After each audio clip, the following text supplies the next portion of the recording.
Okay, dito naman tayo. So, this is Dark and Light Side of Life, episode 113, Thursday. Alamin natin, saan pa manggagaling lahat ng problema sa pag-ibig? Diba? Sanga-sanga. Kahit nga pag-ibig, nagsasanga-sanga pa, diba? Problema personal pa kaya. So, abangan natin kung ano ba makukuha ninyo dito. At ano ba yung meron, no? Na kadahilanan at windang ang usaping pag-ibig. Okay? Okay. So, yan. Dito yung solusyon. So, dito, kuha tayo ng tatlo. Una, death. Pangalawa, Diyos ko, that is 5 of Pentacles. And pangatlo, the Fool. Ay, hala. Talagang problema ito sa pag-ibig. Alam mo kung bakit? No. Ibig sabihin yan, may matatapos at mayroong mag-uumpisa, which is the Death card. So, alam nyo naman yan na kapag lumabas yan, ibig sabihin nun, may pag-asa. Umaasa ang isang tao na darating ang panahon na makakausap mo uli yung taong matagal mo nang inaasam. Tapos, yung pangalawa, is yung 5 of Pentacles. So, ibig sabihin, kung sa usaping pera, poverty ito. Kung sa usaping kalusugan, ito'y, magkakaroon ka ng sakit, meron kang mga, kasi yung sakit naman is maraming klase. Sakit na gawa ng stress or natural na sakit talaga, sakit na gawa ng tao, o yung mga sakit na gawa ng engkanto. May ganun yon. Pero yung pinakahuling sakit, ito yung sakit sa puso ng third party. Okay? Ayan na yun. Kasi dahil buwan ng puso, pagmamahalan, malamang third party ito. Posible na madidiscover mo na may third party, kaya matatapos kayo.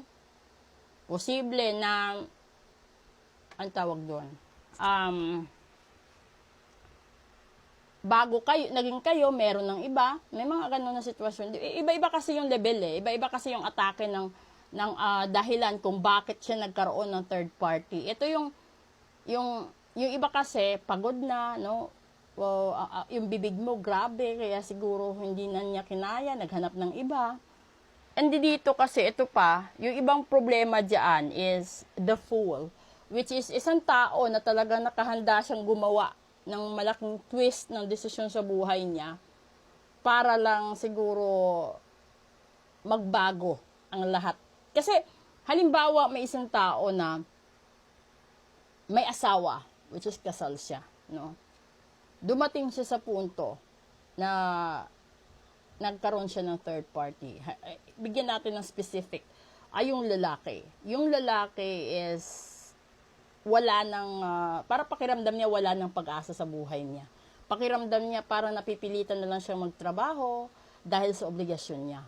And then, nandoon na siya sa punto na sa pangungulila niya, sa problema niya, sa sitwasyon ng relasyon na meron sila ng asawa niya, nagkaroon siya ng third party. And then, yung third party na yon, para bang na-enjoy niya. Kasi para yung the Fool kasi is you jump outside the box or you go beyond whatever expectations that other people is limiting somebody else. Ganun yun. So, di ba, nung tumalon siya or gumawa siya ng desisyon na mahalin yung third party, dun niya naranasan yung mga bagay na namimiss niya at gusto niya maranasan sana sa piling ng asawa niya. So, hindi naman sa lahat, pero meron kasing ganyan na sitwasyon in reality. And tignan natin dito kung ano yung continuation na solution. Okay? The first one, di ba, Hierophant talaga. And the second one, this is the 5 of Wands. And then, the last card is the 4 of Swords. Talaga, di ba? Tignan mo, nag-uumapaw. So, ibig sabihin, talagang sa kataas-taasan, no? O na puwersa or energy ni universe, ando doon na talaga siya sa punto na nakadestined talaga na darating ang panahon mag-aaway. This is the 5, di ba? Yung gitna dito 5 din. So dito magkakaaway din. So magkakaroon ng conflict, natural 'yun kasi magkakabukingan, no? But the main source right here, yung sasabihin dito ng kataas-taasan na lahat ng nangyari ay may dahilan. At lahat ng 'yun ay kailangan mong pag-isipan, ipahinga yung sarili mo, timbangin mo kung anong mangyayari. Tignan natin kung anong baba ng deck dito. First time. This is justice card. Dito yan, di ba? Justice. Tignan natin dito. And that is the hangman. So, ibig sabihin, dito, ginawa na talaga. So, ibig sabihin, kagustuhan ng panahon na magkatagpo sila. Kagustuhan ng panahon na mangyari yon. And then, ito din, no, nag-aabang siya. Hinihintay niya ang tamang pagkakataon na lahat sila magkakaroon ng healing process and then they will be able to accept. Tignan natin dito yung sa likod naman ito. Yung likod nito is, this is the 3 of Wands. So, ibig sabihin, planado sa foresight ng tao na talagang may babalikan siya doon sa third party niya. So, ibig sabihin, pinangarap niya na mas pipiliin niya yung third party kesa doon sa asawa niya. And then dito, tignan natin. O, di ba? That's the 5 of Cups. So, ibig sabihin, 3 5 ang lumabas. There is the 5 of Pentacles, the 5 of Wands, and the 5 of Cups.